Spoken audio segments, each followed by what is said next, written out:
What is up, guys? Welcome to another episode of Comic Book Weekly. Yes, you see it correctly. Tonight it is Brant Fowler and myself, Mike Spider Slayer, Comic Book Corner 2.0. And yeah, Kat's not here. She's actually sick. Pretty sure that she probably got sick from like the con that she was at last week. Yeah, C2E2, right? Yeah, a lot of people get sick when they go to cons. Knock on wood, I didn't get sick when I went to MegaCon. But you know, that's how it goes. But we'll still have a good show for you, we promise. Brant will be in charge of the news this week. I, of course, will be in charge of the comics. We're going to talk about all that news, all that comic book news. And then, of course, we're going to talk about more of all that Spider-Boy stuff. The new book that came out, the book that people have been specking or that started specking on this week, that's been out forever. So we got a great show for you. Just want to welcome a few people on real quick before we jump into it. First, we have Cool Dude who's on, right? We have Parker Luck. And then we have Sean who's on, infamous Mike Manhattan. So we got quite a few people on right now, and I'm sure the audience will build as it goes. And we'll do the best on taking your questions. We'll try to get to as many comments and stuff like that as we can. .com on saying, hey. So let's go ahead, Brant. Let's start off with the comic news, and then we'll jump into that main conversation there. Yeah, let's do it. So let's start with, I'll save all the X stuff for the, let's see. Well, it's all X-Men stuff. I think there was one thing you wanted to talk about, which was there's a new Batman Beyond title coming. The next era after that whole, I forget what the big bad was called, that thing, that tech that took over the whole city. So that was after the White Knight series, right? Is that basically where this is taking place from? I guess so. Like they had the last miniseries they had was some kind of AI that was controlling Neo Gotham. I read a couple issues of it, and it was pretty good. And I fell off of it for whatever reason. I think I forgot about it.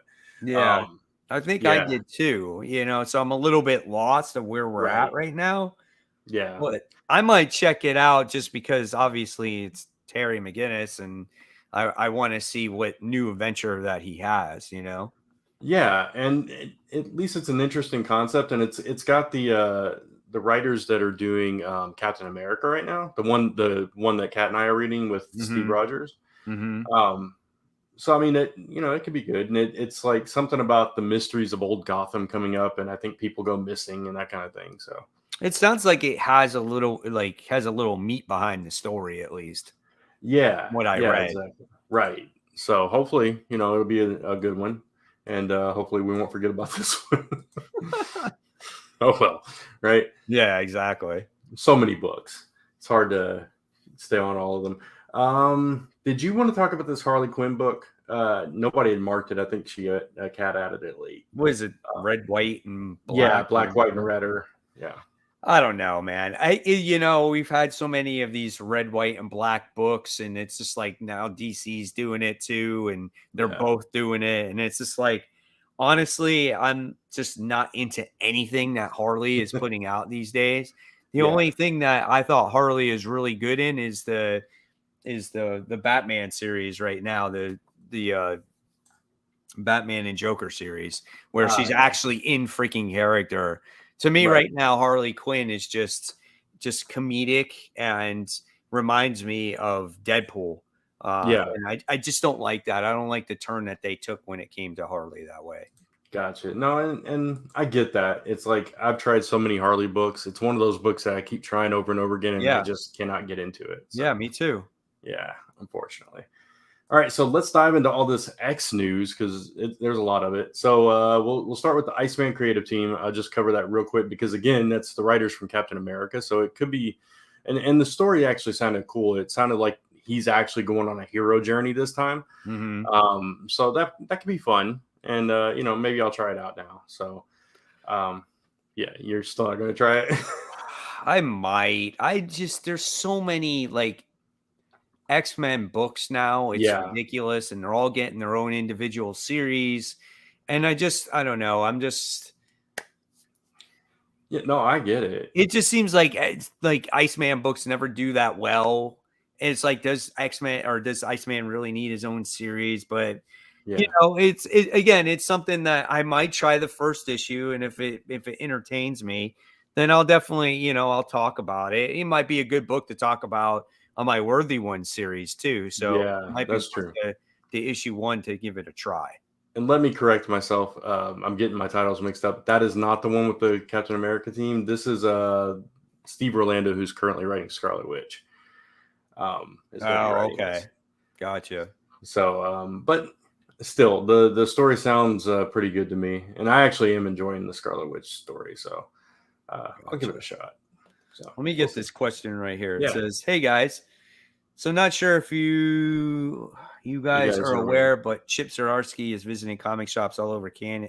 Canada in about a month. I don't collect Batman, so what would you suggest that I get signed? Daredevil.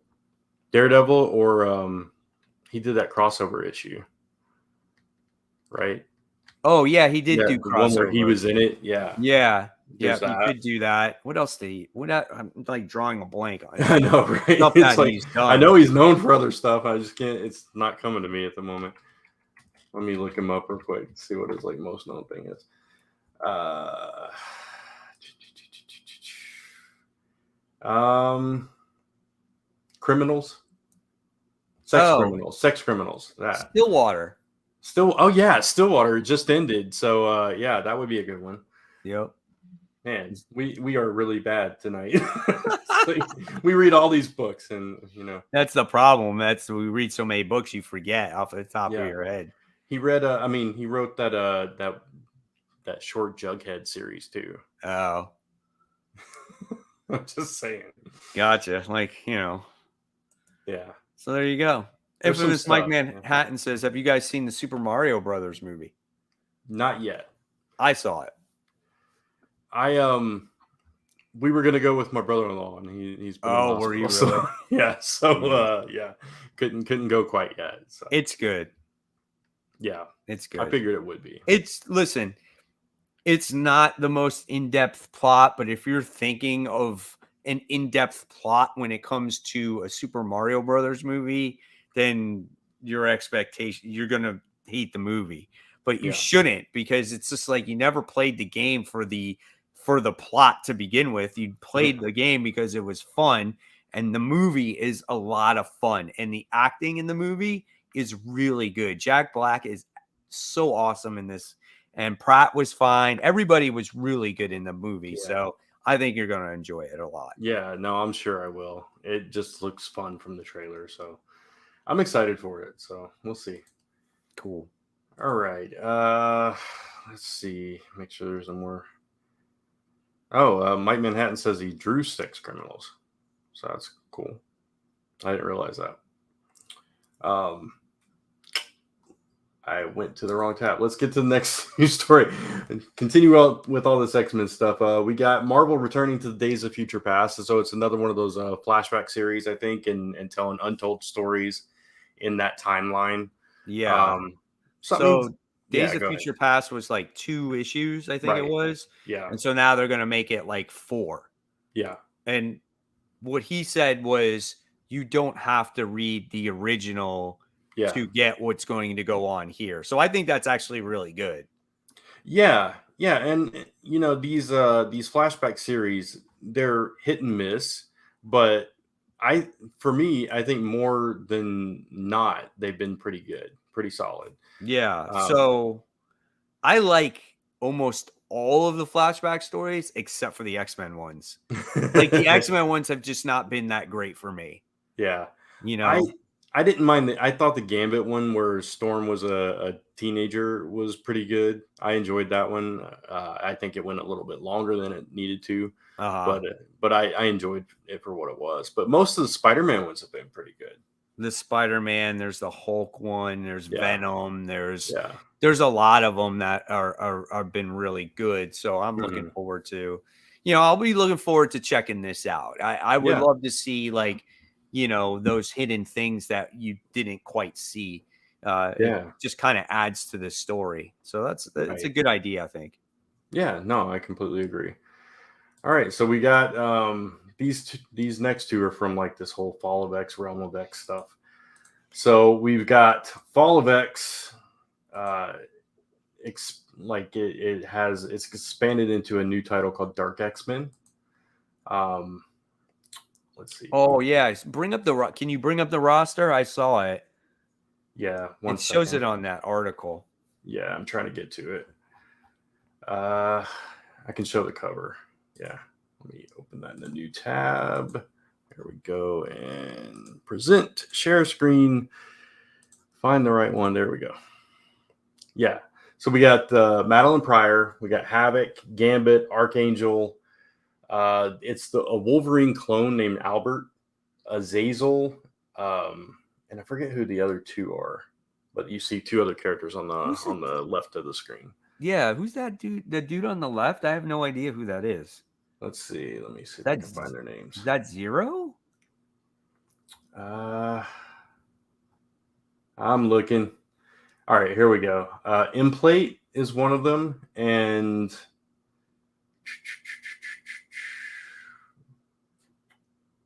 I'm not finding the other guy's name. Oh, Zero. Yeah, you're all right. It is Zero. Is that the guy on the bottom next to Wolverine? It must be because I'm pretty sure Implate is the one with the funky hair above him. What is he though? Who is Implate? He's from Generation X. He was like a former villain in that book. Oh, okay. I know nothing about that guy. Yeah, I read a fair amount of Generation X, but it was a long time ago. Right. So yeah. What do you think about it? Like, I'm curious why Gambit is in this. Yeah, that's the one that's a little weird, right? Because I mean, Havoc makes sense because he's with Madeline, and Archangel if he went dark again. Yeah. But Gambit's an odd choice. I don't know why he's there. That could be interesting. Why he's there? He's the wild card. Oh, no pun intended. maybe they need to steal something. But it's an interesting cast of characters. This one has actually got me intrigued because of the cast. So. What is this? I'm not familiar with this Wolverine clone. Like, where does he come from? I'm not either, honestly. I don't. When I saw that, I was like, "There's a Wolverine clone named Albert, and he's a cyborg. What the heck is that?" I have no idea who that is. Somebody in the comments, let us know because I'm really curious about that now. Yeah, I am too. You know what? This is a title though that I am interested in because I like villain books, and I feel like sometimes we don't get enough of them. Yeah. So I think this could be an interesting title for me. I would definitely will check this one out. Yeah. So let me share the cover of the other one, which I'm less excited about, which is Realm of X. This is featuring Magic and Moonstar, and let me see if I can find the roster on this one. Marrow, Curse, Typhoid Mary. Typhoid Mary? Yeah. So it's all these mutant women trying to overcome their differences and their travel. The one interesting thing about this is it seems like it's crossing over with Asgardian stuff because they're traveling the 10 realms and they're kind of lost in the realms and they're trying to find their way out and trying to survive together somehow. So at least it's an interesting concept. I just don't love the cast aside from Magic. So that one gives me pause. I don't know. I mean, I'll try it out too. You know, I mean, we'll see what happens with it. This is one of the ones like I might not be drawn to this one myself, but we'll see. Yeah, exactly. So some X stuff going on in the works there. And I think that is all the news except for our main topic, if I believe. Yeah, all the comic news anyway. So let's get into that main topic, which is Spider-Boy Spec. It is it's gone crazy over the past few days, huh? Yeah, so I mean, I talked about it. We talked about it last week. We were wondering, like, who do we think that Spider-Boy is? And then all of a sudden, people are jumping all over this. I did an actual review for Spider-Man Weekly where I talked about the Spider-Man book and I talked about Spider-Boy. And there is people going crazy over this book. And first, it started off as cover price. Then it wound up going to like $5, $10. And now I saw prices going up as much as $25 to $50. Now, that's for this book right here, that's for this variant cover, which I Ah, didn't even actually get a cover of. This was sent to me for free. oh, This really? one right here. Okay. So this was the one that everyone was freaking out over last week. And Right, you had to put in an FOC to actually get this because this was a spoiler variant. But you right. didn't know what this was like. And you didn't know that there was going to be a new character in here. Hmm. So all of a sudden, people found out about it and everyone was freaking out about it. And Exactly. so that was that. So now I think I looked on eBay and I think it was like $50, $40, For that variant, $45 for yeah. this book. And it's like, and he was in like 2 pages. And I guess he's going to be a story will be told with him like in the next Edge of Spider-Verse book that's getting ready to come out. So he's going to be told there. And then people are talking about buying up that other Spider Boy variant, Yeah, which the one you just showed on the screen. So if you want to show right. that on the screen now, you can do that Yeah, because this one was on Cover Price's top 10 comics of the week. And I think it was listed at number 7. This one right mm, here, this is a complete 90s book, right? And I think there was probably plenty of them printed. And I think there was most recent sale on April 8th. I think I looked at it, and a 9.8 sold for $158. And I think like the previous sale was like $55 for that, a that's 9.8. crazy. So there's people now trying to buy up this Spider Boy. I Yeah, don't see this any connection to the current Spider Boy and this book right here. no, And people are like, well, this is the true appearance of Spider Boy, but this is like a Marvel DC like yeah, crossover thing, right?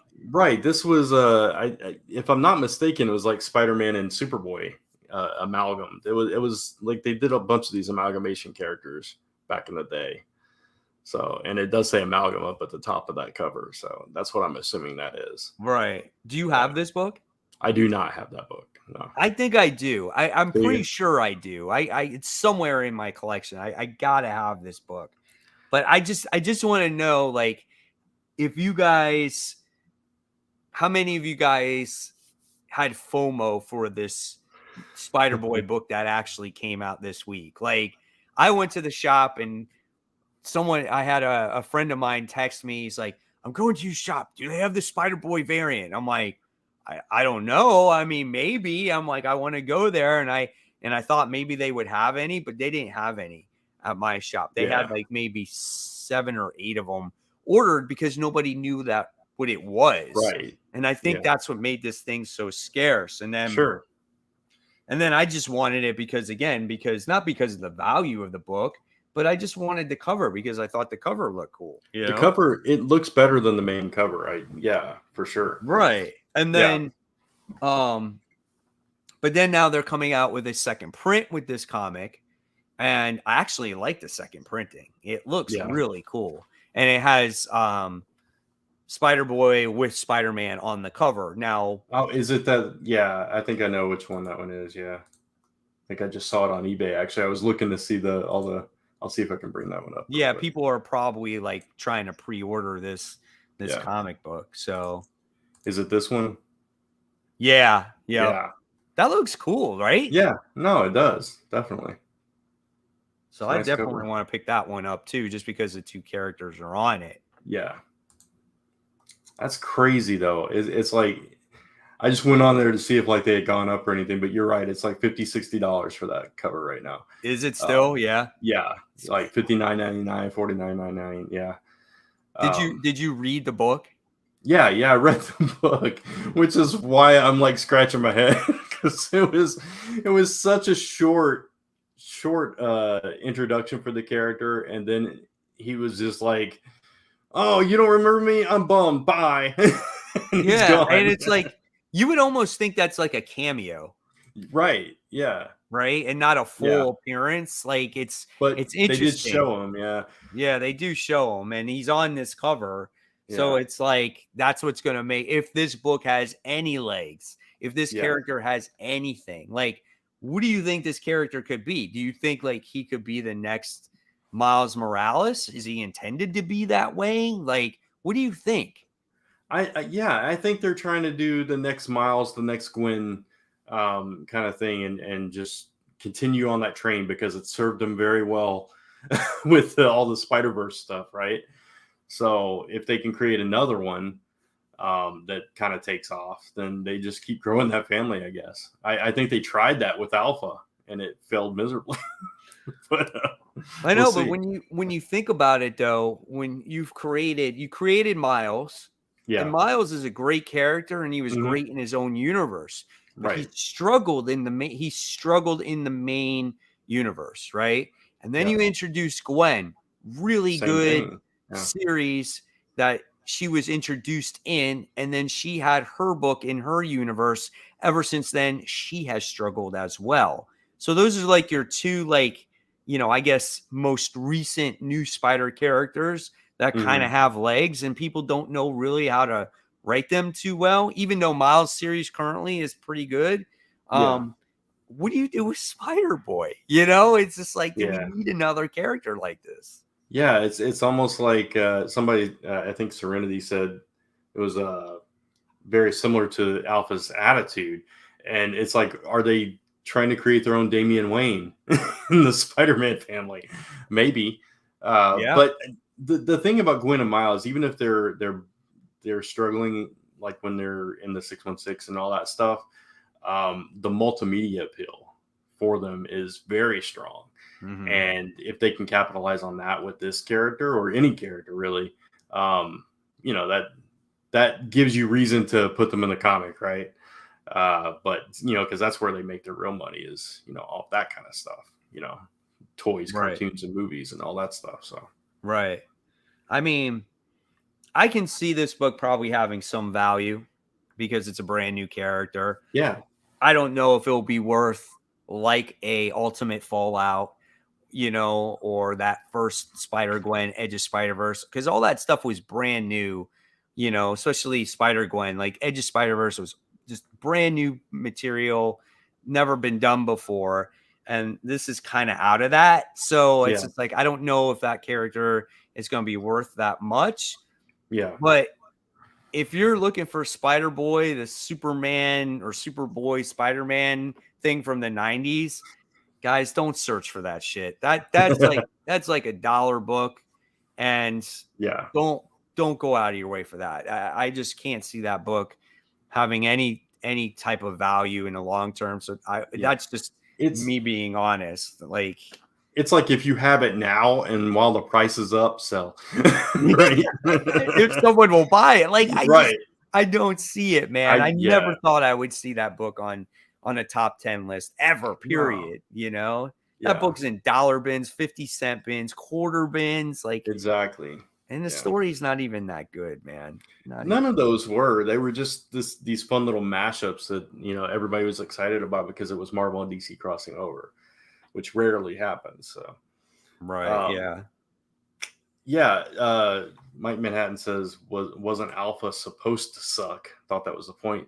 And yeah, I mean, if Damien, I think was too, right? We were supposed to not like Damien, and then he grew on us, and And maybe maybe that. Alpha was supposed to be a Damien for Spider-Man, Right, exactly, and then and eventually grow on us. and everyone hated him. Like, Yeah, just hated the character in general. yeah, yeah, exactly.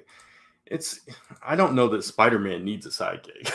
He's not the kind of character that would do well with the sidekick. So we'll see how this Spider-Boy thing goes. But already it's gotten off on the wrong foot with me. I already hate the kid.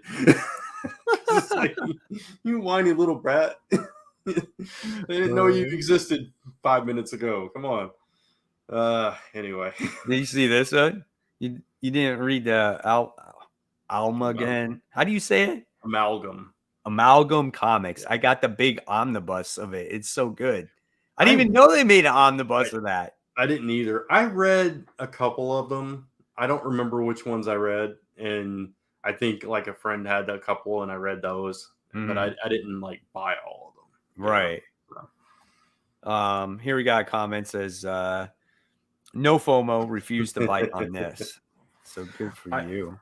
I like the cover. I like Ramos's cover, but yeah, I'm not sad that I missed it. Like, I can see spending this much for it.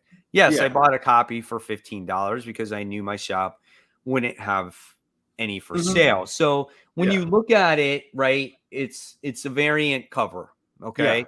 So That's you can totally look at reasonable. a variant cover and say, oh, it's like a 1 in 10 or even a 1 in 25. And I Yeah. felt like it was more rare because comic shops didn't know what the cover was going to be. So I Right. can see paying $10, $15 for it, but for Yeah. 50, No. man, oh man. Unless this character ends up being like a, Peter's son from the future, or Ben reincarnated or some crazy crap. Um, I think someone told me like it's Aunt May or something like yeah. that. Like, I don't even know, man. Oh shoot. It's gonna Mr. be Negative some. says, Yeah. I don't think this character will be nearly as important as people are No, hyping it up to be. I agree. I think they are shoehorning a retcon character into existence that never was there and never was intended there, because Dan Slott wanted to leave another mark on the Spider-Man franchise. Oh yeah. And then we got I think Dan Slott is going to use him, but that doesn't mean he's going to be a Right. hit. Yeah, just like Alpha. Yeah. Maybe he's hoping it's his Miles, but we'll see. Time will tell. Yeah. Serenity makes a good point here. His attitude reminds me of Alpha, the way he was like, forget you, bye, and ran Yeah, off. Very hot-headed and reactionary. Oh exactly. man. I tell Yeah. you what, if it's freaking Alpha, I'm gonna shit. I really am. Wasn't Alpha supposed to suck? Yeah, that's what you said, right? Right. You read Yeah. that comment, right? Mhm. Let's see what else we got. What else? Who came first, Damian Wayne or Wesley Crusher? Wesley Crusher. Wesley Crusher is who? Star Trek Next Generation. Oh, see, I'm not a Star Trek fan, so I wouldn't know I that. I mean, that was years and years and years ago. Uh-huh. So Damien hasn't been around quite that long. Gotcha. All right, so there's our little Spider Boy talk. Like I said, don't go out and buy that '90s book. I mean, if you want to, to read it and check it out, do it. But I wouldn't buy it for Spec at all. Not Yeah. at all. We're like going way too far with that. Yeah. No, I completely agree with you. On that. I mean, who would is to think that book right there would be worth more money today, right? Yeah. And now you got the trailer, the most recent trailer of that movie, and Spider-Man 2099 is like a main focal point in that movie. So I have a feeling that book right there is going to go up in price. I do have that book. So yeah. So buy that. Yep. Buy Ultimate Fallout if you can afford it. But yeah, for sure. All right, so let's get into some of that media news then. You wanted to talk about the Superman animated show teaser, the My Adventures with Superman thing coming to Adult Swim. Did you see it or no? I saw it, but there wasn't much to it. So I just was curious on what you thought of the animation of it. I thought the animation was fine. I mean, it's not the best, not the worst. No, I thought it was a little simplistic. Yeah. And his suit was like a mashup of like his like current suit and New 52 suit. Right. Yeah. It was a little different. More of the flares that the New 52 version had. Yeah. And he did seem younger, so I wonder if they were going with that style. It seemed like it was like more towards the beginning of Lois and his relationship, right? Mm-hmm. Or connection or whatever. And with Adult Swim cartoons, I think they are typically simplistic cartooning animation So I don't know. I don't watch any of them, but from what I've seen, I haven't watched it in a long time. Yeah, right. And I have YouTube TV, so I don't even have Cartoon Network right now. Yeah, I don't know if I do or not. We did have YouTube TV. We recently switched to Sling because it was cheaper. Mhm. So I don't know if we have it or not. I haven't checked. Gotcha. All right, so that's that. We've got speaking of animated, we got a Stranger Things animated series ordered at Netflix. I'm Yep. actually excited about that. Yeah, I'm excited because think about what you can do with the animation with a show like that. Yeah. Oh man, that could be so good. I mean, you could go like the show itself like went really far with the special effects. Yeah. You could push that even further with animation. So I mean, that could be really cool. But we don't know that like too many of the details yet because Yeah. of like what the show will be about or when it's centered or who's in it Right. or anything like that, right? No, and I mean, we still have the one season left, right? So we got to finish the story, and we're probably not going to find out details about this too much. So I don't know if it's going to be like a. It says it's a spinoff, but I don't know if it's going to happen like afterwards or if it's going to be like a prequel Mhm. or what the deal is. But Right. yeah, either way, I'm gonna watch it. Oh, Hope, absolutely. yeah, I can't imagine they'll do a poor animation style for that. It's too big. Mhm. All right, so we got a bunch of Star Wars stuff. We got 3 new movies coming up. We got a new series called The Acolyte coming up. All kinds of Star Wars stuff going on. The Acolyte sounded interesting because it's like it's like I think it takes place like hundreds of years or something before the first prequel Star Wars movie. So it's Uh-huh. about the rise of the Sith and all that, and the acolytes are like their underlings or Enemies? something. No, they're like trainees or it's Oh, like really? yeah, I think it's a villain story. Oh, is it? Well, if Yeah, that's the case, yeah, I'm all for that. that's why I marked it. I was like, oh well, that sounds interesting because that's different, Yeah. right? So we don't often see too many stories aside from Boba Fett, which he's really being heroic in that series Mhm. anyway. We don't really see villain stories in the Star Wars universe, so that could be really interesting. But then, yeah, we have a new trilogy of Star Wars movies with Rey reprising her role as kind of the new leader of this new uh, Jedi Order.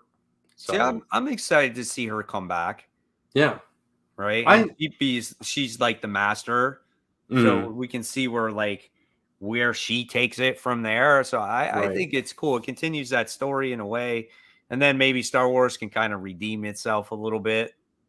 Yeah, I mean, I didn't honestly. I liked the last 3 movies. I know a lot of people didn't, but I really enjoyed them all. Excuse me. I liked the first one. Yeah, I I personally didn't mind the second one. I know a lot of people hated it, I and really I liked it. and I can understand why people didn't like it, but I didn't go that far with it to see like, oh, it's been ruined, you know. But Mm, the third one, I really didn't like all that much. I think the, they relied so heavily on the emperor, and there was a lot of things that happened to me that didn't make sense. It didn't feel like the same movie in very many ways. And I think that just had to do with directors, like the director changed in it, you yeah, know? right. I didn't like the whole ending. You know, the way that whole ending played out on the third one. How But they kissed, huh? how they kissed.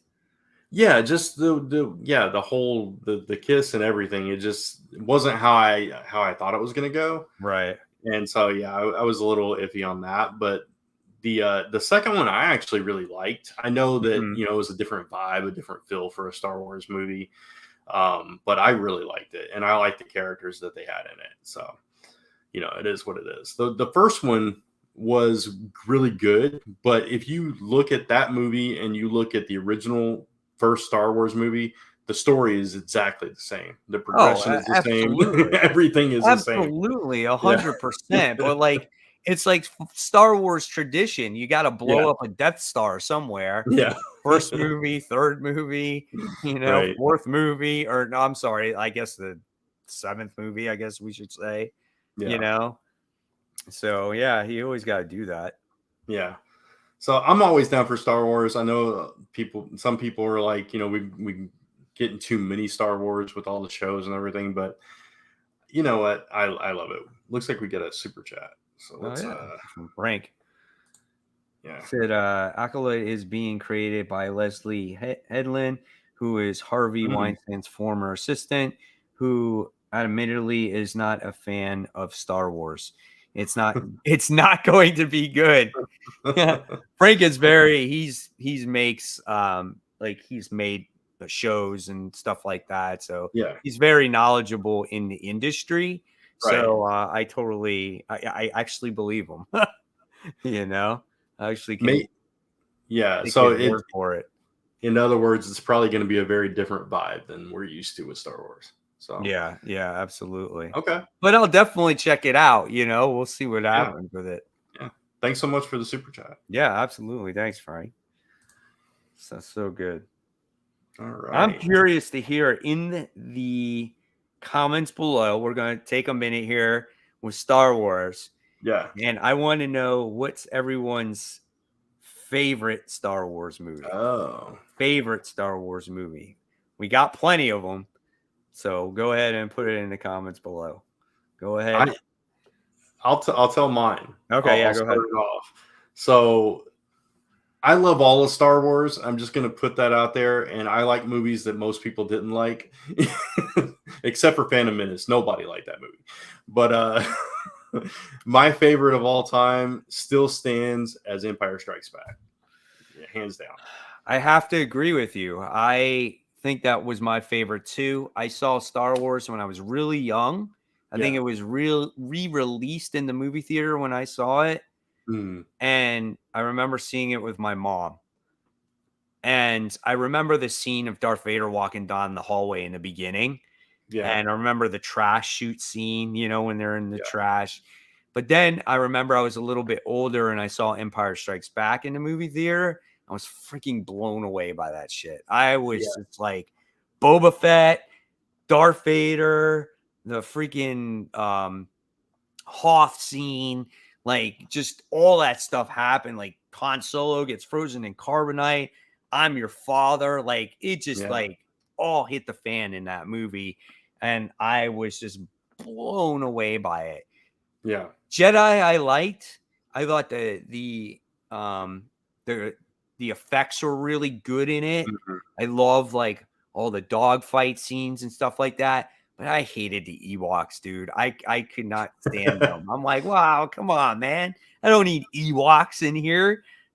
So I felt like they tried to make it a little bit too comical, but Mm, I did appreciate like the Emperor and the scene between Luke and Darth and all that other stuff. But yeah. yeah, Empire for me for sure.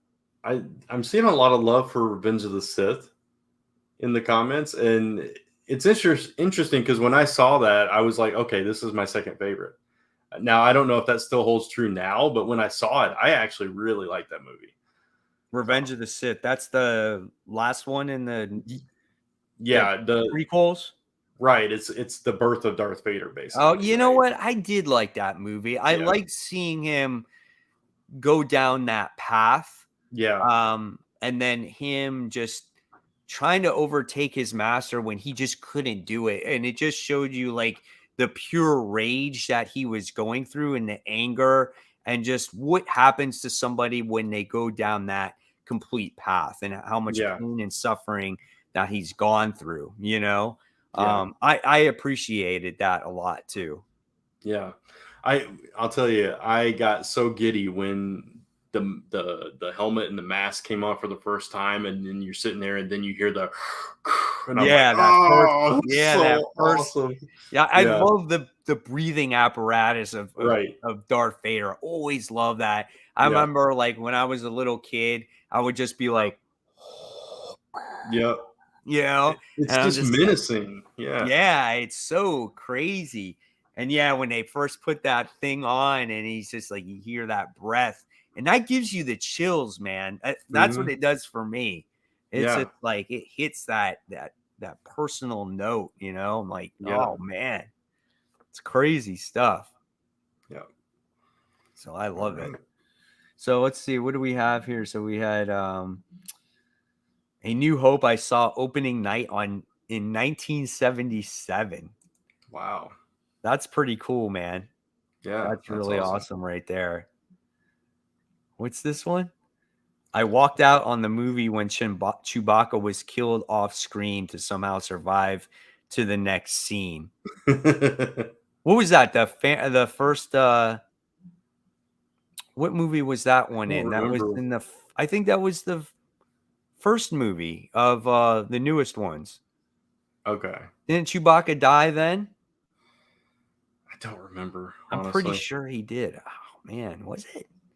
Yeah, that's what I thought would happen. You know, I've only seen these newest movies like once each. I I've seen bits and pieces of them because they'd come on TBS or something, and I Oh would catch yeah. it. I would Yeah, catch a yeah. little bit of it. Some people hate the Obi-Wan show. Did you watch it? I really like the I Obi-Wan show. liked it. I thought it was Yeah, good.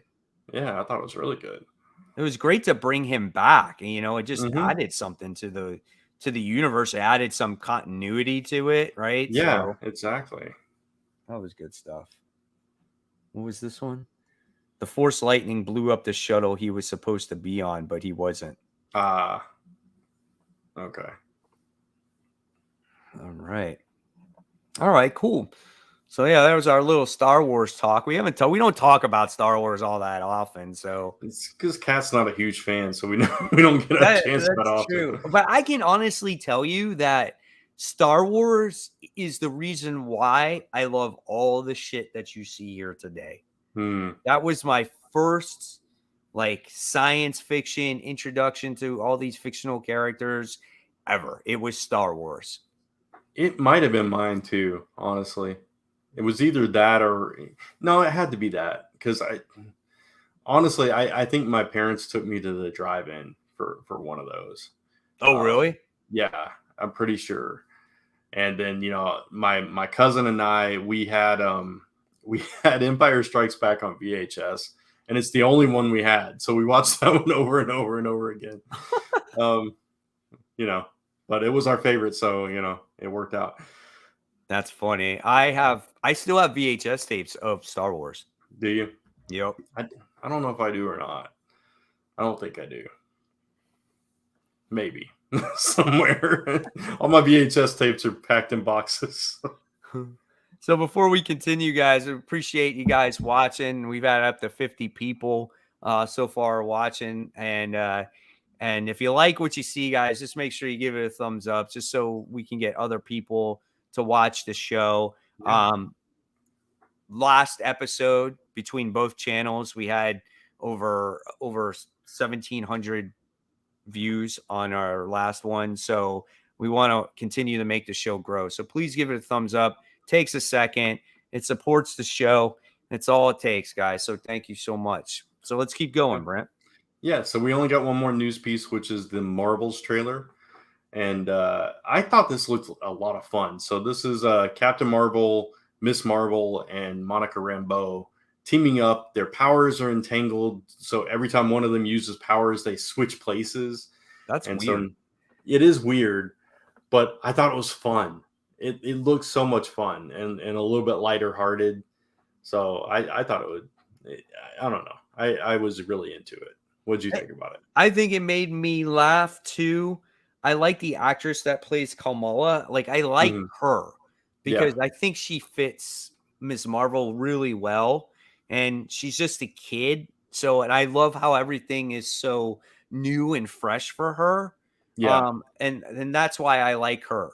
Uh, when it comes to Monica Rambeau, like, I don't know enough about her I don't think I mean, she was in WandaVision. WandaVision, but I Yeah. don't think she was in it enough. Mm. And you know, or Captain Marvel, Captain like Marvel. I don't know, Brie Larson. You know, I thought it was fun when she showed up in Kamala's bedroom and saw like all the pictures of her on the wall, and she was like, "What the?" yeah, I am This too, is a and funny scene. hopefully we get to see that more fun side of her because she's Yeah. so serious in the other movies. True. And to Yeah. see a fun side of Captain Marvel would be kind of cool. So Yeah. hopefully it is a good movie, but at the same time, I want it to accomplish something, and hopefully it does Yeah. accomplish something. Yeah. No, I agree. But I'm also looking for it just to be a good time and be entertaining and stuff. And I think everybody was kind of like, or at least I was. I won't speak for everybody in the world, but I'll speak for me that I was just a little bit underwhelmed with the Captain Marvel movie. Just because I was expecting a little bit more out of it, I think. Yeah, me too. So yeah, no, I totally get where you're coming from with that, but hopefully it'll be good. It looked good from this trailer, so we'll see what happens with it. Yeah, absolutely. All right, so that's all the news. We're going to be diving into some of the comic stuff, and we'll actually go in a little bit more depth too of that Spider-Man issue Yeah. on what it was about, also. And If you before we def- get going, we'll yeah. talk about Brant's Kickstarter too. Thank you. That's what I was about to say. All right, let me screen share that real quick. There we go. All right, so we got 7 days left. It ends next Wednesday, actually, and we are very close to goal. We're like 78% funded at this point. So come check it out. We're actually announcing a new thing tomorrow, and then a new thing Friday, and all kinds of cool stuff going on. It's a cyberpunk action thriller, urban fantasy comic. Is by Luca Frigerio, Lorenzo Ree, and Stefano Ronconi. And I am actually drawing a mystery cover for this book that is an homage to a popular franchise that is cyberpunk themed. So having a little fun with that. So go check it out at lastimberpress.com/dragon. Again, live through next Wednesday. So that's that. And just a quick reminder also, Kat has a Kickstarter going on too, Like Father, Like Daughter, a superhero drama's grand finale. And it has 8 days left. So both of them ending middle of next week. I got to ask you something, Brant. Yeah. When was the last time you drew a cover for a comic book? I've never drawn a cover for a comic book. Really? Not for publication. Gotcha. I've drawn my own like fun stuff like back in the day, but the last time I drew like a piece that actually got published, which was a pinup, was probably like 10, 15 years ago. Really? Yeah. I don't know. I've been focusing on the writing side and the editing side and all that stuff, and I got away from the art. And now I dusted off those skills. It bit me. It's just Well, like it's good sitting though there. that like change it up every once in a while, right? It gets you really sure. excited about something, I think that's kind of neat though. Yeah. And like the thing a lot of people don't know about me is I used to draw all the time. I started drawing when I was like 5 or 6. And when I was a teenager, I would draw like 18, 19 hours a day between like high school and college because I took some time off in between. I would just like draw all day and all night long, and I would draw my own comics and all that stuff. And so yeah, it was fun to get back to it for a little bit. That's cool. All right, we got a couple of new viewers that hit the show and says hello, just got here, what's going on? We just talked about the news, and we're going to be jumping into this past week's comic books, so hopefully hang around for that. And then we have Louis, he says, sup Mikey and Brant, where's Uno? As we said at the beginning of the show, Kat is out for this week. She's not feeling well. She'll be back next week. She went to con last week, and I think she wound up getting something from there. So she said she's battling a cold, so she just wants to rest up, and she'll be back next week, guys. So hopefully we're providing a decent show for you. We know that Kat is the one you guys really want to see all the time. So, and we're just, the supporters here. So, yeah, hopefully you're having fun. But let's dive into this week's comic books. So we're going to start it off with, once I switch over here. Oh, okay. The first one we're going to talk about is The Amazing Spider-Man issue 23. So here we go. I think things are starting to make sense now after finally reading this particular issue. We see why the reason people are so pissed off, were so pissed off at Peter Parker. We find out what why Mary Jane, why she would have these kids and why they're so old, right? And then we get to see Peter Parker just act in desperation in this comic book. And as a reader, you truly feel the desperation in Peter. And I think that was actually pretty awesome. Some people would argue and go, well, that's not Peter's character. Listen, Mm, things happen to people where it's going to put you out of character. So if his loved one is in a different dimension and he's losing precious time, he's going to do whatever it takes. And he may not be thinking clearly. Okay? So like I get the way he was acting in this comic book. And I love the anxiety that he was going through, and as a reader, you were right there for that ride. yeah, and we've seen him be out of character before when his loved ones are in danger. That's nothing new. It's that, I don't know, that instinct that kicks in when you're protecting those that you love, and nothing else matters. And I think that's where he was at. And actually, I thought this issue was really good. Yeah. Um, his confrontation with Cap was just, I mean, Intense. yeah, it was intense, and it was like, okay, this is what Spider-Man's capable of when he's serious, you know? Right. And it's like he just basically he took Cap by surprise, and he didn't even see it coming, and it was just like, yeah, no, nothing's stopping me at this point. And I like that. I think, again, like you said, it shows that urgency, it shows that desperation, and it just kind of makes sense with what was going on, because he's left his the love of his life trapped in this place where she's in very serious danger, and he can't get back to her, and he's realized that time is passing differently, and so now he's fully aware that she could be there for a lot longer than he realized, and he's got to get back to her. So Mm-hmm. Absolutely. So I think that was really good.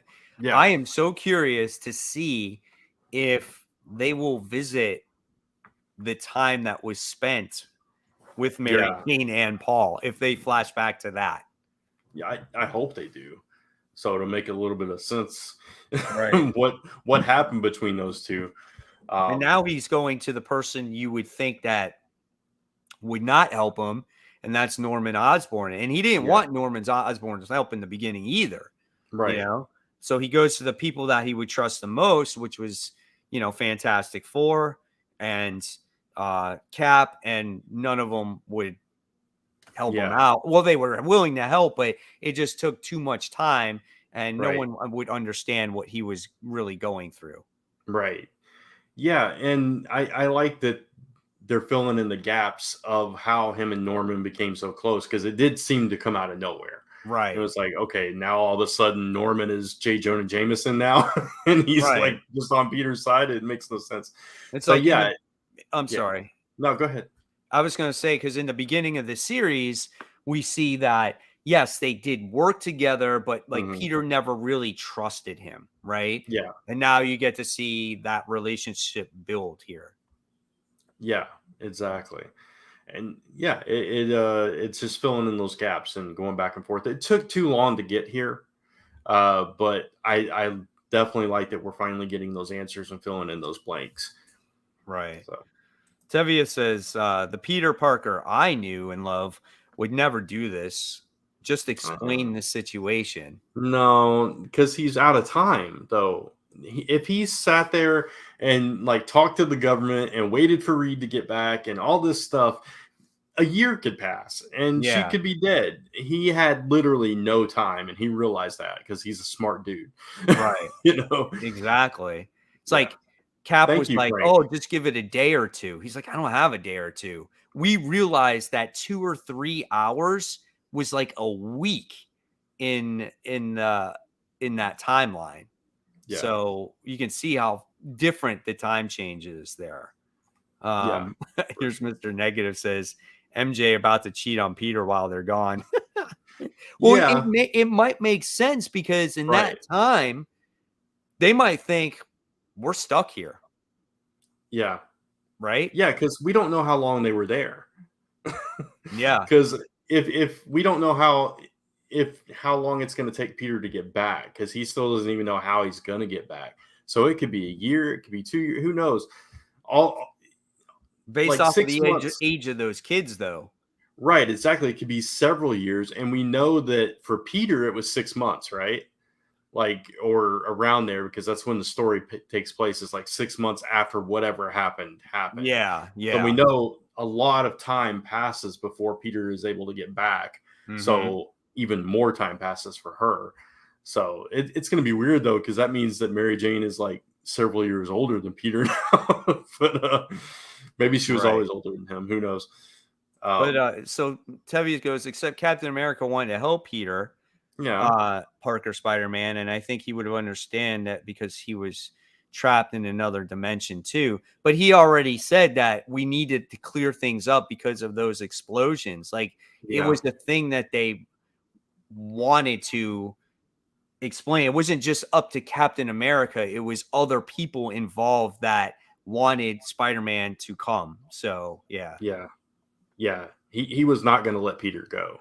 He was going to make him sit there and explain everything. And Peter was just frantic and like you said, desperate and urgent and trying to get it done. And I I don't have a problem with that. I would be the same way in that. It'd be like, you're not listening to me, then get out of my way. Let me go. Mhm. I gotta do what I gotta do. And I think anybody would. Yeah, Um, exactly. yeah, yeah. Um, did you I see did. this? I saw that. I flashed it up, and I tried to thank him, but we were both talking. But yes, thank you, Frank. I really appreciate that. All right.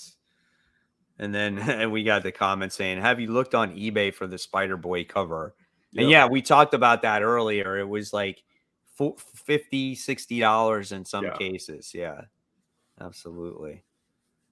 All right. What's this comment here? It says Peter is doing it out of responsibility for love, even if it ends with MJ's death.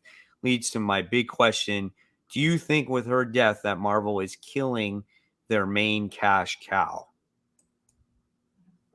Is Mary Jane their main cash cow though? I don't know.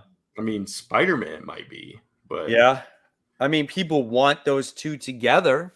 You know what I'm saying? But I don't think people necessarily buy a Spider-Man book because of Mary Jane. She's no, because she's not in every single book. She no. hasn't been in the book for years, really. Yeah, I mean, ever since what Joe Quesada was editor in chief, they've not really been together all that much, and she hasn't been a big part of his stories for a long time. So I don't know.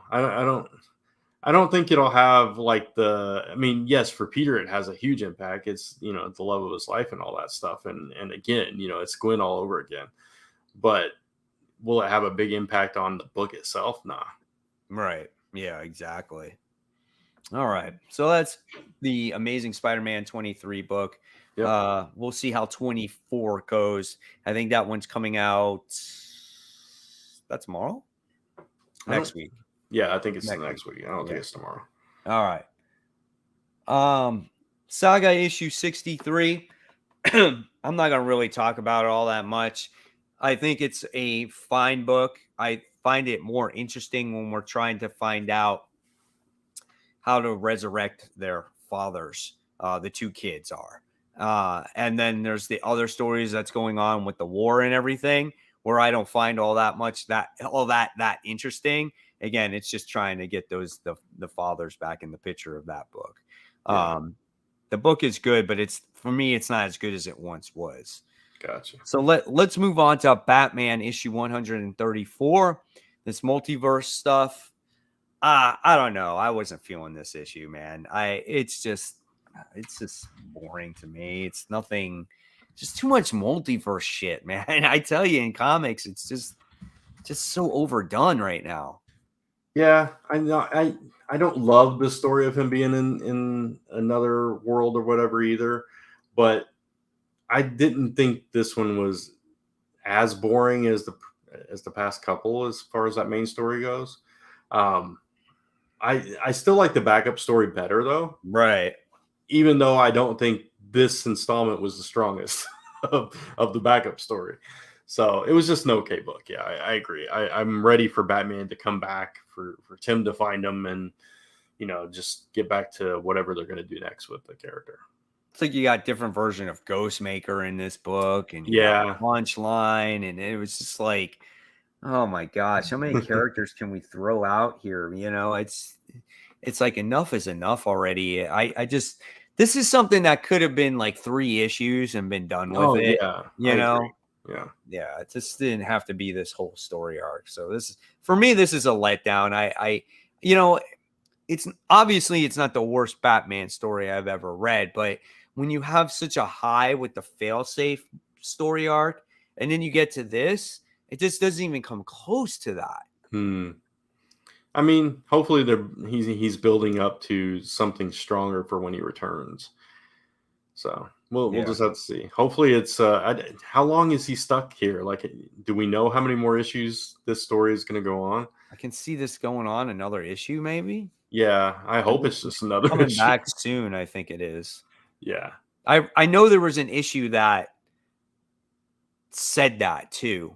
yeah. Just most recently, I saw like a preview or cover or Okay. something like that. If you guys in the comments know, let us know in the Yeah, comments let us know. when is the last issue for this story arc. Right. Just waiting for Jorge Jimenez to return before they go back. I know he comes back with the whole Batman and Catwoman crossover. I think it's Mr. 135 is the last issue of the arc. Okay, so that's next So issue. Okay, cool. okay, good. That would be awesome. All right, so then let's go to our number 5. Who was your number 5, Brent? Mine was Stillwater. Actually, talking about Chip Zdarsky earlier. 18, last issue, Oh final issue of wow. the book. Yeah, so it's finally over, and they've found a way to do away with the never-ending death kind of thing, or they kind of leave it open-ended. It's either they got rid of it, or now the entire world is like that. But it was interesting because I know you dropped off of it, and for anybody that hasn't been reading it, Daniel got like really hurt last issue, and so this issue he's basically decapitated and Oh my he's laying god. there, but he comes back because you Of can't die in this course. town, of course. But he finally gets through to Galen and that whole thing. So they kind of some people switch sides, some people step up, and it's what you would expect out of a finale. And I think it was a solid ending to the story finally. So yeah, if this is it, it was a I'm content with the story, and if it continues on from there, who knows. But yeah, I thought it was a solid ending. Cool. Awesome. I have an honorable mention. I had a tough time with my initial top 5. Mm-hmm. It was between it's a tie basically between Ric Flair and Ghost Rider issue 13 for me. You Okay, know, I didn't I get the I didn't get the Ric Flair. I couldn't find it, so oh for real? Oh yeah, I'll man. order it So online later. so the shitty thing is it's a one shot. Yeah, I found that out at some point. Yeah, And I was like, oh, I would love this. They like condense this story so much to where, you see him wrestling and then he gets in an accident and then he becomes like a secret agent, and we get to see the sergeant or the general like recruiting him, and he's like, you gotta go after those Soviet bastards and you gotta do this. And then you get to see him become like a super soldier.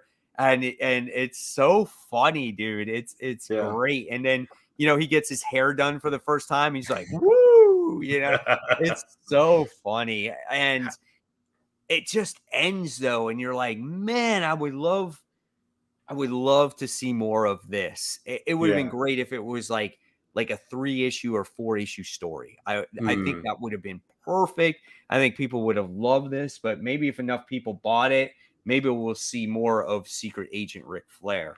Yeah. How did he get hurt? It's just in a plane crash. Okay, so they're tying in real life stuff. He actually was in a plane crash in the 70s. Oh, was he? Yeah, that's Yeah, when like a lot of that took place when he was yeah. like really young, and they like made him faster, stronger. They made him like the The million Bionic dollar Man. man Yeah, or whatever it yeah, is, the yeah. Bionic Man. Yeah, six So million they made dollar him or just whatever. like that, and it's Yeah, so good. Yeah, that's funny. you got to pick it up. It's a great read. Yeah, yeah, I definitely will. Even Yeah, if I have to it has order to it from do with Scout's website. it Yeah. has to do with like Magic 8 balls. Oh yeah, Yeah, yeah, that's funny. so great. And then my actual number 5 was Ghost Rider issue 13. Is it 13? Yeah. Um, I tell you what, man, this is just a really well written book. Benjamin Percy's going all out with this. Again, it's got great horrific tones. We get introduced to Danny Ketch, which is Johnny Blaze's brother, in this book, and we get to see him transform into something more. There's this cult thing that happened where a whole bunch of people died, and we get to see Johnny Blaze doing this investigation thing. I mean, just overall, just a solid story. And I love the way this is written. And it's got just a little bit of everything. It's got a little bit of horror, a little bit of gore, a little bit of mystery, a little bit of romance, believe it or not, in here, and just great artwork. So this is, Nice, for me, this is one of Marvel's best books. Really good, very consistent. nice, very cool.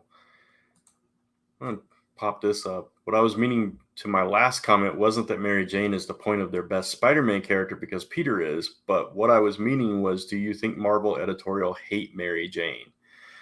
I personally think they hate the idea of Spider-Man being tied With it. down. Yeah, Yeah. with anybody. Yeah. I think they want him single and timeless and young and all that stuff, even though he's not, and even though he's progressed past that point. For whatever reason, they just don't want him in a relationship, in a serious relationship. I don't know why. It's almost like a mandate at the company. So, I mean, what my take on it is if you want the character to continue to grow, you need to do stuff with I him. agree. Like, Yeah. he's been stuck in this same rut forever. Like, Mhm. him being with Mary Jane or not being with Mary Jane. Like, do I have a job or don't have a job? Like, Yeah. it's always, oh, I'm going to take a step forward, but then I go backwards. Move forward with him, right? He's still Spider-Man. He can still Yeah. fight the same guys and do those same things on the streets. But when he's not Spider-Man, he's got to be something else. Yeah. He's got It's to grow as Peter Parker, right? yeah. So you need more stuff like that. Yeah, it's like on the one hand, I kind of understand that they want him to be the character that everybody can relate to with the struggles and all that hardships and all that stuff. But at the same time, if like you said, he never gets past that, then what hope does that give to anybody reading it? There It's can't like, be oh, somebody I'm always that going to be stuck unlucky in all this. the time, Yeah, right? yeah. So I don't know. It's a weird logic that he can't be happy at all, but you know, is what it is, right? So All right. So let's move on. We were talking about Spider-Man issue 7 with yeah, Spider-Boy earlier. Spider-Boy makes his appearance. That's this part of the comic, though. A lot of people were buying this comic because of the Spider-Boy, but they never yeah, really read the comic or the series to begin with. And this mhm, is the conclusion to the Spider-Verse, story that's going on in the comic. yeah, So, what did you think? I mean, this was more of what we hated in right, in in this in this exactly. Spider-Verse storyline, right? Thousands of spider people all over the place trying to destroy a giant what's her name? The wasp Sha- creature. yeah, Shathra or something like that. Yeah, Shathra. And then you get the mechs and you get all that stuff coming in. And so they win, which is, very predictable. Peter comes of back course, as Spider-Man, which was very of predictable. course. The best part of that story was when he wasn't Spider-Man. That was really good. Yeah, Um, and then and that's that. Moreland is just like this decrepit thing now, and he goes hiding. So he's going to be showing up in. They made an editor's note, and I yeah. forgot what series he's going to be coming in. I can't remember Yeah, either. Carnage, maybe. yeah, I think it was Carnage or Yeah, something like that. one of the Carnage books or Right. something. Yeah, So he'll be making his appearance there, and you know, it is what it was. I mean, it wasn't horrible. It was good to see everybody back. Oh, the one thing I did say that I did like about it though was what they did with Silk. I think that he did a great job at giving Silk a purpose, where no longer is Peter Parker the chosen one of the web of life. It's now Yeah. she is. And Yeah. now that sets up something for maybe her to do in future comic books, which I think is a Yeah. really good idea. No, I agree, because every story we get with Silk is just this little side story that could be told in an issue of anything, unfortunately. And I mean, she's a great character, and they just don't do enough with her. So yeah, hopefully this does give her something more to be and do in the Marvel universe. That was a strong point. I didn't love that she was just like, why am I the chosen one? You know, it's just kind of like, I don't, I'm She's not like, Peter's up for back. You this. can Yeah, have it. And he right. takes off too. He's like, nope, I just found out that I'm in charge of my universe. And he's like, peace out. Yeah. So, this was more, like you said, more of what we were getting, which was this kind of chaos and a little comedic flair, and, stuff like Mayday saying, how long is my dad can be stuck like this? I don't Yeah. know. And all this stuff, and that kind of weird, crazy stuff. And then Spider Boy, of course, which I already have negative feelings about. But yeah, I'm glad to see the story over, though. I am a little Spider-Versed out. So hopefully this movie doesn't that movie's going to be good, because the first one was really good. But Yeah. as far as the comics go, they just haven't lived up to the hype, I think. But They just need to get away from it. Let the movies absolutely. be the movies. Yes. The Spider-Verse movie was created based off of the comics. Like, I get that. Yeah. So just let the comics breathe and do something else. Right? Yes, absolutely. Yeah. Yeah. All right. So let's move on. Let's talk about the conclusion to the 1 Minute War, Flash issue 796. Very predictable issue, in my opinion, which you can Yeah. expect. This was that type of series, which I really enjoyed. Don't get me wrong. Right. But right from the start, you were like, okay, everything's going to get back to normal. They're going to beat the guys. Iris is not dead. We're going to get everything literally went right back to normal the way it was before the event started. So, Yeah. I mean, that's basically all you can say. There were some good character moments in there. Right. And so, again, it was predictable. Yeah. There was some fun stuff, like Bart and Max Mercury racing at the end. Some typical Flash tropey kind of things, which I liked. It was fun. It was a fine issue. Definitely not the best issue of the story, because it was so predictable, and just kind of, it was just putting that bow on it, right? Mm-hmm. And there was like one art error that I kind of chuckled at. There's Iris is showing her hand to somebody, and she's like, oh, but it's her right hand Yeah. instead of her left, and there's no ring on it. So Right. she's looking at her bare hand like, ooh. So other than that, it was fine art, okay story. But as far as the overall event, I still really love this story. Oh, And I'm yeah. sad to see it end. Yeah. Absolutely. And now we got a couple issues left. Yeah. And we're expect some fun issues now for the last Mhm. two, and then that's it. Yeah. Right. Yeah. So then we'll move on to Green Lantern, which I'll definitely check that out. For sure. All right. So what's number 4 for you, Brent? Actually, it was the Flash. So a little bit lower for this issue, but still my top 5. Gotcha. My number 4 was The Nasty. So I did not read that. This was actually really good. Was it? Yeah. I hadn't even heard of it until I saw it on the list. Yeah. Really good. It's about it takes place in the 80s. Mm-hmm. The kid is, falls in love with horror movies when he's like 10 years old. He's watching a slasher film. It's called Labor Day, like instead of Friday the 13th, right? And so his mom like kicks him out of the house, and it's like, you need to go out and play. And he's like, I don't want to go out and play. She's like, go. And so he goes out and plays, and the first thing, he doesn't know what to do with himself, so he creates an imaginary friend. And the imaginary friend is that guy on the cover. It's like a horror guy.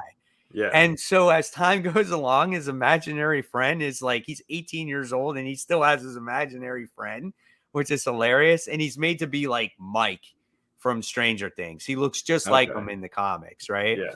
And he has this club that he goes to. He goes to a video store, and the video stores might close because there's a bigger place that opened up across the Yeah. street. So they're trying to have this horror festival, and the owner of the video store, she's got like this sacred VHS tape that's a horror movie. And there's Yeah. been these Okay. things where they're like, oh, if we've heard that if you watch this movie, people commit suicide and they do all these things. And so they pop in the tape and they start watching it, and the tape gets eaten up. Like all the stuff comes out of it. So they don't really watch it, but something happens to the main character, and his imaginary friend, you find out at the end of the issue, becomes real. And Okay. so he wound up killing a person at the end of the issue. And you're like, Yeah. oh shit. So it's kind of Nice. cool, man. It was a really good book. Not really like scary at all. Yeah. The artwork wasn't really like overly gritty or gory or anything like Right. that. They did a great job with the main character. Okay. Yeah. Good Is stuff. this who publishes that? Scout? Vault, I think. Vault. Okay. Yeah. It's like their imprint is Nightfall. Okay. Right. It is. Yeah, I think it's from Vault. Gotcha. Okay. So Cool. good stuff there. All right. So let's see. Let's talk about Adventures of Superman, John Kent, issue 2. What'd you think about this one? I like this issue. I so far I'm liking this book a lot, and we finally get to see, like, at the very end, Injustice starting to bleed over into this.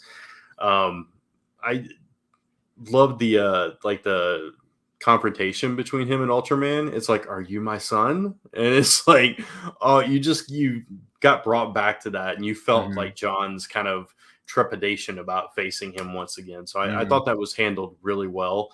And then what happened with Ultraman at the end is like, oh crap. Well, did you not get like Man of Steel vibes? Oh, definitely. Like he Absolutely. even looked like Cavill when he went to go snap his neck. I thought he looked like him too. I'm like, oh, I see where we're going with this one, Right.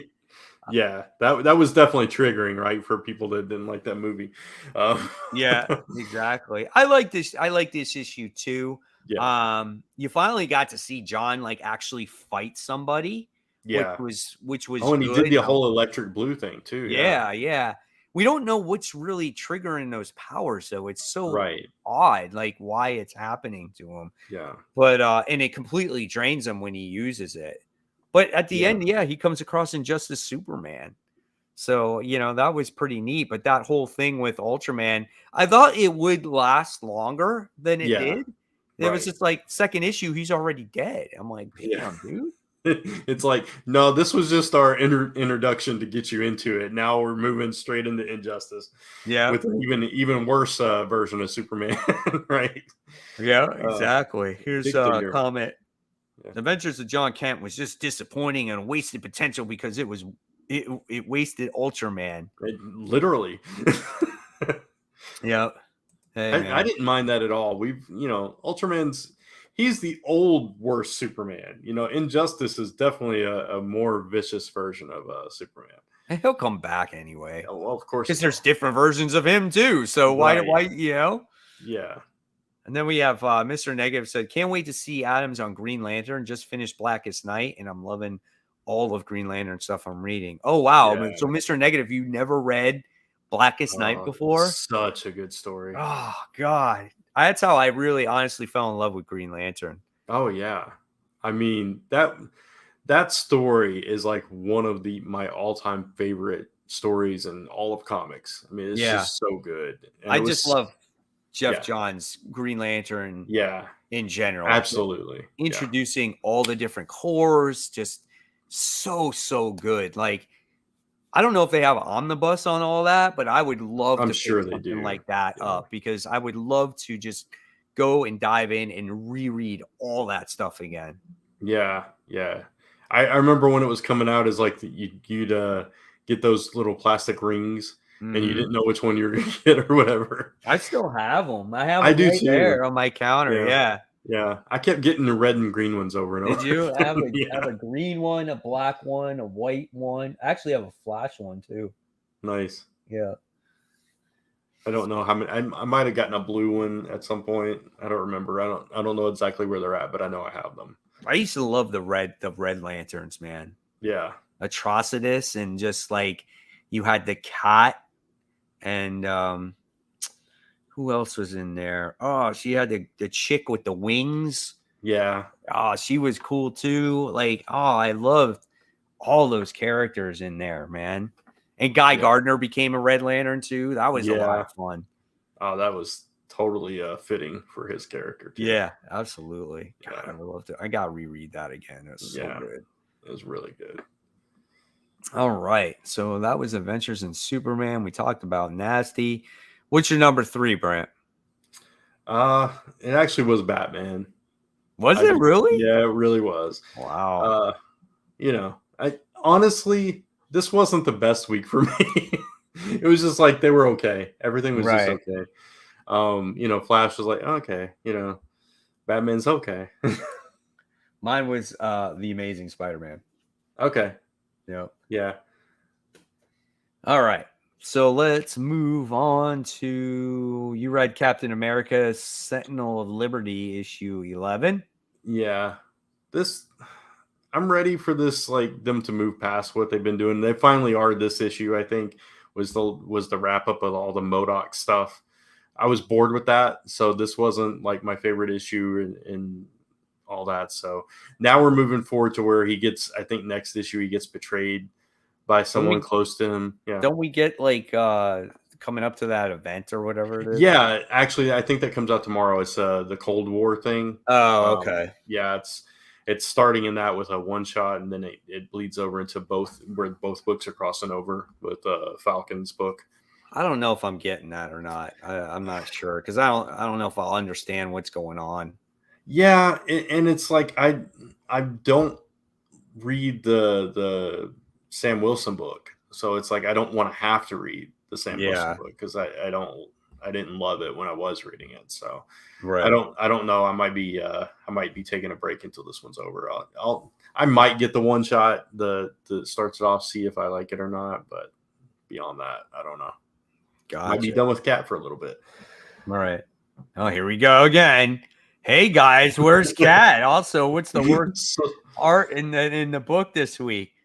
I know, Bronze Page, you weren't here. Cat's out. She's sick. Yeah. Got I think she got sick from she went to C2E2, so she wound up getting sick, so she decided to sit out tonight. So what was this other part of the question? Also, what's the worst art in a book this week? Trying to make us negative. I don't know. I mean, I'm going to go with Bermuda. I was about to say I'm not a Ramita fan, so that would be my default answer. But that scene with Cap was actually pretty decent, so I'll give him that. So yeah, Bermuda for me because Peter was all beat up again in this issue. Yeah, and he's like big swollen purple bubblegum jaw. Yeah, it's so bad. I just laugh every time that happens. Yeah, and then their necks are like when someone is turned around. It's like impossibly turned. Yeah, he's like an owl. It's like a 360 turn, and he's like turning around talking to people. It's so crazy. I know he's not our favorite. No, but we know people love him, so it's all subjective. So funny. The funny thing is I have a poster right here of his artwork right here on my wall. I was looking at some of his old Spider-Man artwork, and it's like, man, it's like night and day. It's so different. See, look, I got it. Yeah. See, but that cover is actually not bad. Yeah. Like, I felt like he actually took his time with that. Mm-hmm. So I was like, it was given to me from my comic shop, so I'm like, I'll hang it up. Yeah. Why not? All right, so let's go forward here. We're talking about we're talking about Nightclub issue 4. This was a good issue. I liked it. No, I thought it was good. I thought this was going to be the origin story, but it wasn't. Right. Yeah, it was all about, them getting taken to the hospital or trying to take him to the hospital and Yeah, the them trying to get ramifications him. of the building falling on them and Yeah, people exposing their secrets and actually dying. The guy catches on fire and he yeah, like dies and yeah, he comes back alive and there's just a mess was going on. And then you yeah. wind up finding out the guy that originally bit them is like, what are you idiots doing? You know? You're right. Yeah, And they're like, what? You know, but every time I read this book, I am totally so vested in this book. I really enjoy it. I mean, think about it, for $1.99, like it's a yeah. really good book. It has gotten better and better, and honestly, now I'm kind of wishing I switched this with Batman, but it's not in my top five. Sadly, it's right below it. Um, Gotcha. but yeah, the more I'm thinking about it, the more I really did enjoy it, and that like that first issue, I was kind of on the fence with it, Yeah. but it's every single issue, it's progressively gotten better for me, Yeah, I and mean, I think the yeah, characters are just like, it's like, oh yeah, we're gonna be the fun superhero things, and everything's gonna be so easy. And then YouTubers, yeah, all yeah, and that, then yeah, all of a sudden, just everything is just falling apart on them, and I think that's what I love about it.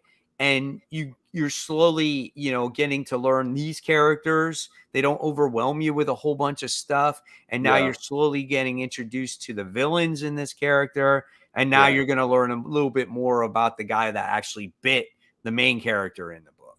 Right. Yeah. No, totally. And some fun stuff in this one, like when he's trapped in the morgue, he's like, "Let me out. I can explain. We just put 4 bullets in your head. You can't explain Yeah, it." exactly. And then he uh, tries drinking the blood, and then it's yeah, like it's it's just dry. It's like sludge. a dead Yeah. person's blood, and he's like, "Oh Right. shit, that sucks." He's like, it's like drinking sludge. but So he's still trying to learn also like how to be yeah, a vampire and whatnot. but all they could see on the camera was a pair of pants floating Yeah. in the air. See, it's just all Yeah. those details. That's what Yeah. makes it so It's much fun. fun. Yeah. Exactly. I agree. All So right. I'm officially switching that with Batman. Oh, So now it's Batman is no switched. longer my top five. There we go. There we go. There you go. Sometimes you just got to remember what you read, Yeah, you know? exactly. I think it was one of the first books I read, so it's like, one of those kind of things. Right. All right. So then what's your number two? My number two was Amazing Spider-Man. Okay. So we just swapped that. Yeah, My number two is the book that is the better Batman book right now. Batman and the Joker, the Deadly Duo. gotcha. This book is good, man. I really enjoy this book. It's about this freaking chick who just like, supposedly died, and then she wound up getting resurrected, and she's the one that created all these Joker clones, and she's trying to evolution. She's trying to create like the next evolution of man where she can cure all Gotcha. diseases and stuff like Yeah, that, including herself because she was dead. And Batman's trying to stop her. The Joker's trying to stop her. It's crazy. It's chaotic. There's a lot of story involved, but you can tell that Silvestri took his time in writing this book, and it's just a really good story, man. Harley Quinn again is in character in this from what we're used to seeing her. Joker and Harley team up at the end, and they're trying to, go against Batman or after Joker teamed up with him. And he wants a specific thing, and you don't know what that thing is. So, very, very good book, man. I love it. cool. Good stuff. I never read issue 2, so I fell off of it Oh, completely. yeah. It's good. It's good. If it comes out with a trade, I recommend like buying the trade and then reading it. It's Nice. just a good, solid story. Yeah. I wanted to address this real quick. Why are no other companies following the lead of King Spawn and Nightclub and lower their prices? KO says. Um, I mean, Todd McFarlane and Mark Millar can afford to do that. is my short answer. It's like bigger companies aren't going to do that because they're going to squeeze every dollar they can get out Right. of it. But as Yeah. far as indie creators, they can do it. Right. But I mean, just think about it. Like Mark Millar he has the funds because he's produced movies, right? Right. He's got Comics that is not Netflix his deal. only Yeah. way of making money. He makes Right. money in other avenues, so he can afford to lower a price on one comic book, right? And Yeah. same with Todd, McFarlane. because same thing. He makes multiple comics and he decides, you know what, I'm going to keep all my Spawn comics at $2.99. Yeah. And look at all the other revenue he brings in, All the right? toys and the sports stuff and The all that toy, stuff. yeah, Yeah. exactly. So he feels, all right, if I want to get people to buy my comics, maybe I'll lower the price and it'll get them to try out my comic more. It's kind of Yeah. like what Walmart does at their store, right? They lower prices on other things because they have such a wide variety of stuff. And that's what brings traffic to the business and to the store and to buy stuff. It's what they're doing. Yeah. So it's almost kind of like the rich get richer type of thing because they're able to afford to do that, you know? Yeah. Follow-up question. So you don't think sales increase as you lower the price? I mean, it depends on the creator and the company, right? So like somebody at a lower level like myself, the printing costs just demand that I can't charge something that low. But like somebody more known creators and stuff, they could probably do it. Um, if they know they're going to get the sales, right? But if you don't know, if you don't have the numbers to show that you can get those kind of sales, then it's a lot more risky to do that. Yeah. It's like, what if So you lower the prices of to all comics at $1.99? Would you get the same amount of units sold, yeah, right, as you say today? You right, know, comics are not the same as they once were when they were in the 80s and 90s. You yeah, know, there's just different it, forms of entertainment now that attract people's attention. And one of those things are video games. And people tend to spend their money more on the video games than they do comic books these days. Now, do I personally think if you lowered the price, you would grab more attention? I think you would get more attention in the niche. I think I would buy more comics. I think Brant would buy more comics because it's what we do. But I don't know if it would attract people that are not into comics, say, per se. yeah. I another follow up was, could DC and Marvel afford it? Yeah, they could. They won't. Occasionally they might do that for a book that they really want to move, but they they know people will buy them.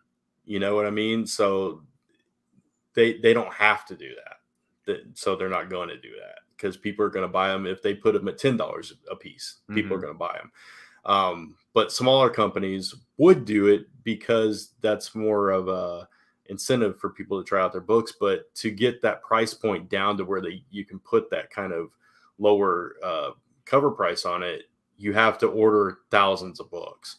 Because if you're doing short runs, it's your per item cost is too high. So Mm-hmm. it depends. Yes, Marvel and DC could absolutely afford to do it, but they won't. Right. It's Yeah. yeah. I agree. I mean, honestly, I wish they would go back to that, and they might sell more books. I would even say, like, shoot, man, another way to do it to get people to buy more books is cut the amount of books you have, and Yeah. then you could get people to buy the less amount of books. Because say if you had 52 books and you cut it down to 25, maybe more people would more inclined to buy those 25 books instead of going, you got 52 books, there's no way I'm buying all those books, Right. and Yeah. then they would save themselves money by not having those writers, by those printing costs and everything else. So it is what it is. They're just going to do business the way they want to at the end of the day. That's they don't care about us. Yeah. All right. So let's talk about Spider-Gwen Shadow Clones issue 2. I'm dropping this book. I'm done. I knew you would. I thought it was fine. It's not anything groundbreaking or anything we haven't seen before. It was fine. It was okay. It was a decent read. I didn't hate it. there was 3 books that were on like the same tier for me. Spider-Gwen, Cosmic Ghost Rider, and Rogue and Gambit. Yeah, that one's on the bubble for me too. So Rogue and Gambit, I decided to keep. Okay. Cosmic Ghost Rider, I decided to keep. And Spider-Gwen was the one I'm going to drop. Gotcha. Because it was just boring to me. There was like, oh, look, it's the Sandman Gwen, Sand Gwen. Blah. And they're just like talking. And it's just like, oh, let me take the implant out of your brain. And it's just going to go one character after the other. There's not going to be anything special in it. And you got Doc Ock and Gwen having this weird relationship with each other. It just, to me, it's dumb. I don't like it. And it's just, I could do without it. Yeah, no, I completely agree, and I understand that. I think Kat will probably continue to get it just because she loves Spider-Gwen. Yeah. And I totally understand that too. It's like that one and Rogue and Gambit were my bubble ones this week. It was like, do I really want to keep reading either one of these? And yeah, I was really on the fence with Rogue and Gambit too, with that ending where they come across Black Panther and then he's going to like arrest them. Like, come on, he wouldn't do that. Like, he would understand what was going on and stuff. Yeah, exactly. So, but I might give it another issue to see where it's at. I do like the artwork in it. I like Rogue. I like Gambit. So it's just like, I don't know. We'll see. Yeah. All right. And then the next one is Radiant Pink issue 4. I didn't read it. So what do you think? I don't have a whole lot to say. It's like they're still jumping from planet to planet. They had befriended that giant cat creature, and he turned on them and was trying to make them slaves. So they were trying to find a way out of that. So it's basically the same story we've been getting since they went missing. And so there's not a whole lot of the one fun thing in this issue was that Radiant Pink's friend went to Marshall to try to get him to help find her. And he was just like, we're not a team. I don't know anything about her. What do you want me to do? It was just like very Marshall. So that was the best part of the issue for me though, was that part. Cause it was just fun. And it was tying in, Radiant Black and Radiant Pink together. So, gotcha. But yeah, it was just, it's a decent read, but it's not the best Radiant book out there. Gotcha. But I do enjoy it. Yeah. Cool. All right. So then we're going to dive into, before we get into the most anticipated, we're going to dive into that number 1 book. And what was your number 1 this week? Mine was Superman John Kent. All right. And then mine was Nightclub. Nice. Issue 1. Can't beat the story. Right. Can't beat the price. So looking forward to the next issue. Very cool. All right. So with that being said, we're going to dive into our most anticipated. We'll talk about Cats too, because hers is on the list. Yeah. So go for it, Brent. Yeah, let's do it. So I'll just tell what Cats are real quick. Her number 3 is Marvel Voices Spider-Verse.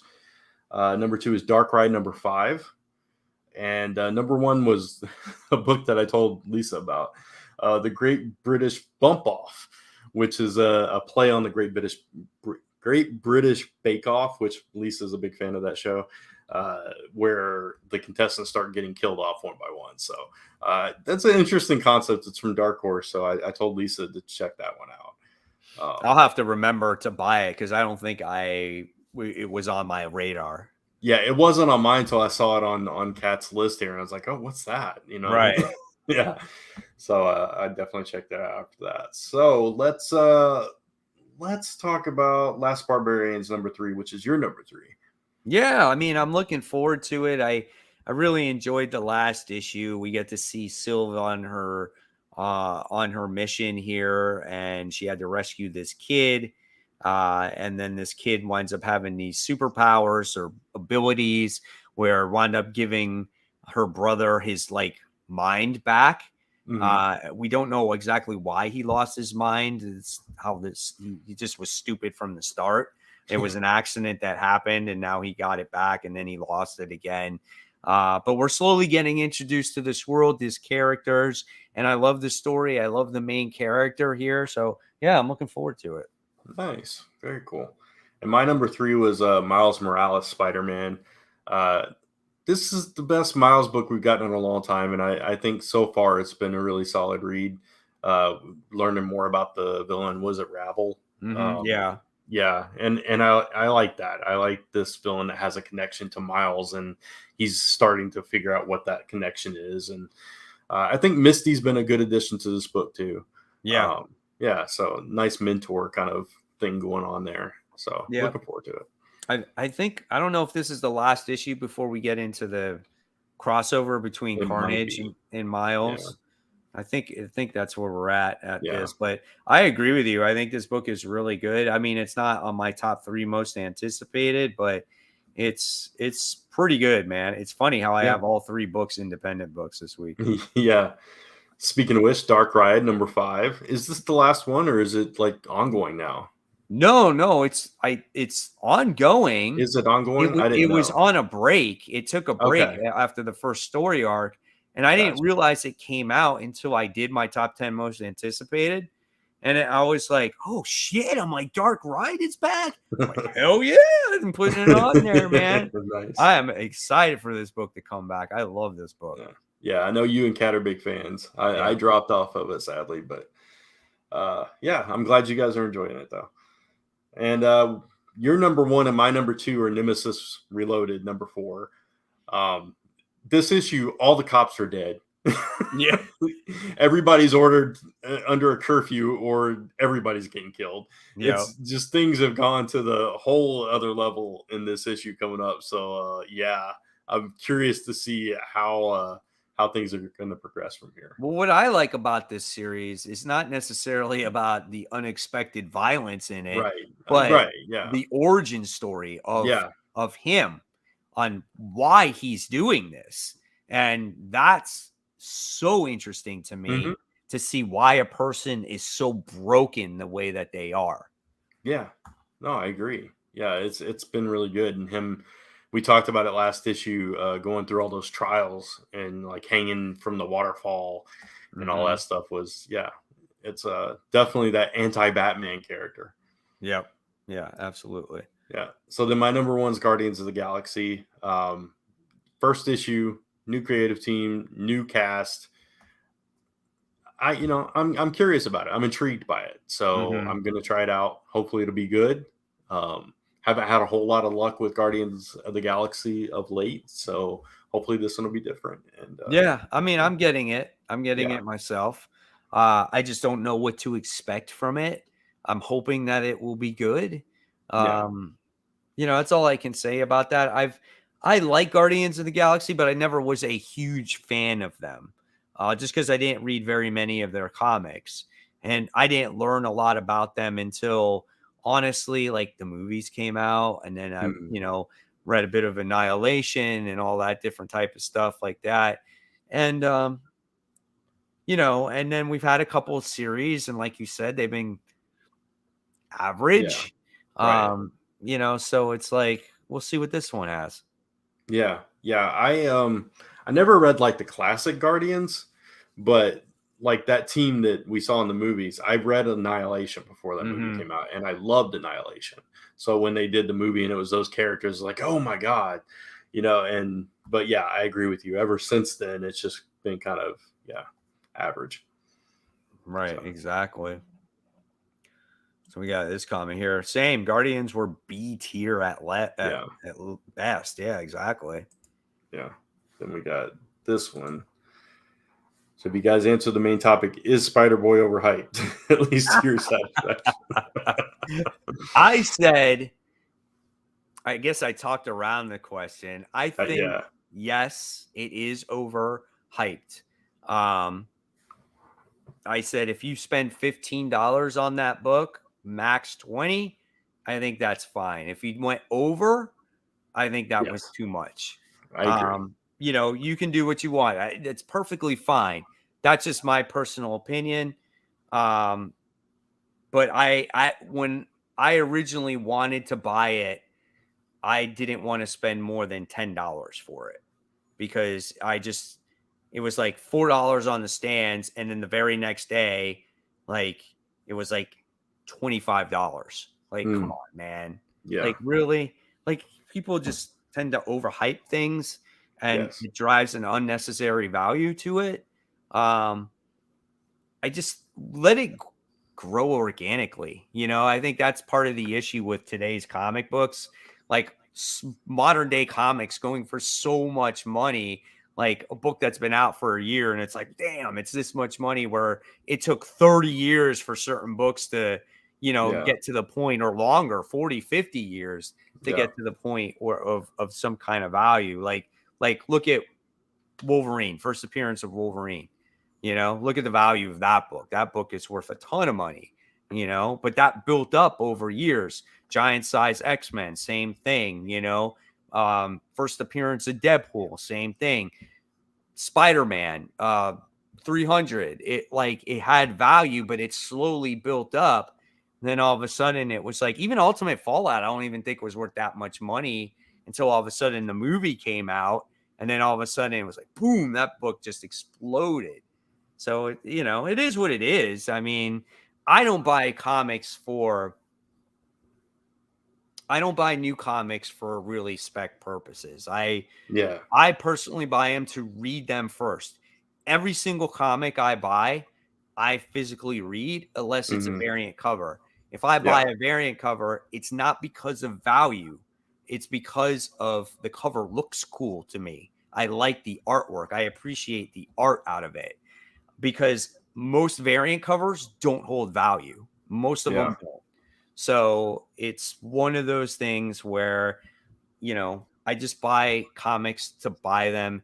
And if they're worth money in the future, they're worth money in the future. I like to collect older books, um, because I think it brings me back to a lot like my childhood, on books that I always wanted when I was a kid and I could never get them. So that's why I collect those. And I just love the way older comics are. So, uh, but yeah, Spider Boy Spec, I don't know if it's going to have legs. We'll see what happens. Yeah. All right. So I So, think that's it. yeah, absolutely. So, I think we're going to close out the show. Hopefully, you guys enjoyed it. Sorry, Kat wasn't on. And like we said, hopefully she'll be back next week, which I'm pretty sure she will. She doesn't miss a show. And, every once in a while, we got to rest. So, Yep. thank you all so much for joining us tonight. We had a blast talking about Spider-Boy Spec and all of the other stuff. And hopefully you guys are able to find everything at the comic book shop tomorrow, or now today, in fact. And of course, guys, if you like this video, please give it a thumbs up on your way out. Don't forget to hit notifications so you don't miss when this show does go live. Make sure you subscribe to Comic Book Weekly YouTube channel and my YouTube channel, Comic Book Corner 2.0. And of course, follow us on the social media, Facebook, Twitter, Instagram, YouTube, MySpace, Snapchat. What else? What other things are coming out these days? I don't even know. Wasn't there TikTok. another thing that replaced Twitter? What was that thing called? Hive. Yeah, Hive. Yeah, Hive. Let's do Hive. Let's do that. Follow us on Hive. Do all that. Then we don't do that. Yeah, but thanks, guys, so much for watching. Hopefully, you have a wonderful night, and we'll see you guys real soon. Take care. Bye.